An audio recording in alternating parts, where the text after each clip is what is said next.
Pope Francis, born Jorge Mario Bergoglio on December 17, 1936, in Buenos Aires, Argentina, has become one of the most beloved and transformative figures of the modern Catholic Church. Coming from a humble background, the son of Italian immigrants, young Jorge grew up in a simple home, learning the values of hard work, compassion, and faith.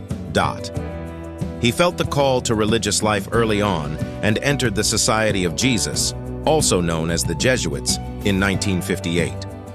As a Jesuit priest, he worked among the poor and the marginalized, focusing his mission on humility, service, and education. Over time, his deep wisdom and pastoral heart led him to become Archbishop of Buenos Aires in 1998, and later a cardinal in 2001. In 2013, after the resignation of Pope Benedict XVI, Jorge Bergoglio was elected the 266th Pope of the Roman Catholic Church, taking the name Francis. He chose this name to honor Saint Francis of Assisi, a symbol of humility, peace, and love for the poor. Pope Francis was the first Jesuit pope, the first from the Americas, and the first non-European pope in more than 1,200 years. Throughout his papacy, Pope Francis has been a voice for the voiceless. He speaks boldly about social justice, climate change, immigration, poverty, and human dignity. His teachings focus less on rigid doctrine and more on mercy, love, and compassion. One of his most famous phrases is, "Who am I to judge?" When asked about LGBTQ individuals, a powerful statement that resonated around the world. Pope Francis leads by example. He rejected the luxurious papal apartment and chose instead to live in a simple guest house.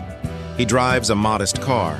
He often visits prisoners, refugees, and the sick, showing that leadership is not about power, but about serving others with humility and love.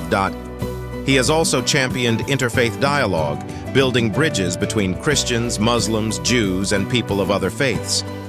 His historic meeting with the Grand Imam of Al-Azhar and his call for unity among religions show his commitment to peace and brotherhood among all people. Despite facing criticism from some traditionalists within the church, Pope Francis remains steadfast. He calls for a church that is bruised, hurting, and dirty because it has been out on the streets, rather than a church concerned only with rules and structures. Pope Francis teaches us that faith must be lived with action, not just words. His life is a shining example of humility, compassion, and courage in a world that desperately needs all three. If you found this story inspiring, please don't forget to like, comment, share, and subscribe to our channel for more powerful stories that touch the heart. Thank you for watching.